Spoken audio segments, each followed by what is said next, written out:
কাল ভারতের প্রজাতন্ত্র দিবস, সেই উপলক্ষে আমরা সিএসএস এর স্টুডেন্টদের সাথে একটি বিষয়ে আলোচনা করছি। আচ্ছা তোমরা বলো তো উনি কে? রবীন্দ্রনাথ ঠাকুর, স্বামী বিবেকানন্দ, নেতাজি সুভাষচন্দ্র বোস, বঙ্কিমচন্দ্র চট্টোপাধ্যায়, প্রফুল্লচন্দ্র রায়, তাই তো? তুমি? ঈশ্বরচন্দ্র বিদ্যাসাগর, উনি?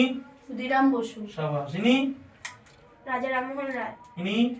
জগদীশচন্দ্র বসু। একদম। এবং এনাদেরও তোমরা চেনো, তাই তো? এবার শোনো, এনারা সবাই বিভিন্ন ক্ষেত্রে ভারতের জন্য কাজ করেছেন।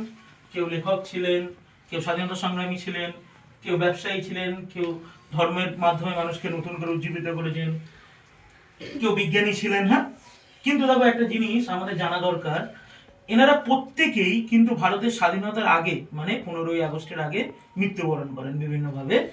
তো এবার আমরা ভাবতে পারি, যা তাহলে তো আমাদের স্বাধীনতা দেখা হলো না। এবার প্রজাতন্ত্র দিবস কেন করা হয় বলো তো? আমাদের সংবিধানকে মনে করার জন্য, তাই তো?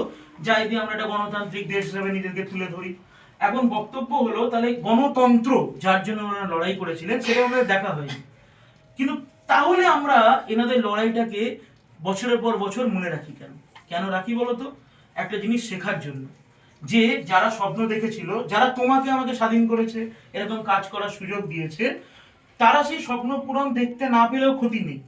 তারা যে স্বপ্ন দেখেছিল সেটাকে যেন আমরা দিনের পর দিন পূরণ করতে পারি আমাদের ক্ষমতা মতো, মানে দেশকে এগিয়ে নিয়ে যেতে পারি। আমরা যেমন যে বড় হয়ে যেমন যা করতে পারবো, তার মাধ্যমে যেন মানুষের কাছে ভালো কিছু করে দেখাতে পারি, ঠিক আছে? এবং তাহলে তোমরা কিন্তু মনে রাখবে, এনারা শুধু একটি ছবি নয়। হ্যাঁ, দেখো তারা কিন্তু বললাম যে দিনটা দেখতে চেয়েছিলেন, ওনারা দেখতে পাইনি, কিন্তু তোমাকে আমাকে উপহার দিয়ে গেছেন এই দিনটি, এবং কত আত্মত্যাগ করেছেন, কত বলিদান। তোমরা বই টই পড়ো, আরো বড় হলে আরো পড়বে, জানতে পারবে, শিখতে পারবে। সিএসএস থেকেও তোমাদেরকে বারবার এটা শেখানো হয়।